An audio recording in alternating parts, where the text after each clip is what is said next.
दुआ before sleep, सोने से पहले की दुआ। रात बहुत हो गई और मुझे नींद बहुत आ रही है, थक चुकी हूँ। अब सोच रही हूँ कि सो जाऊँ, लेकिन सोने से पहले सोने की दुआ नहीं पढ़ी।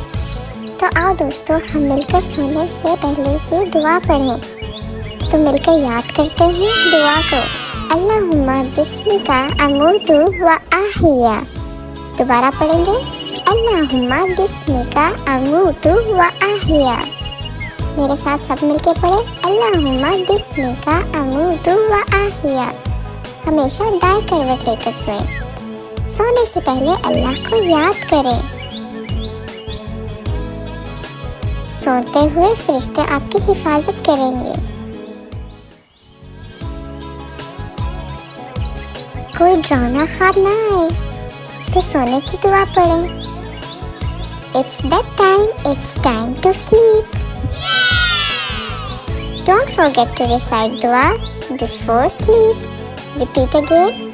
Allahumma bismika amutu wa ahya.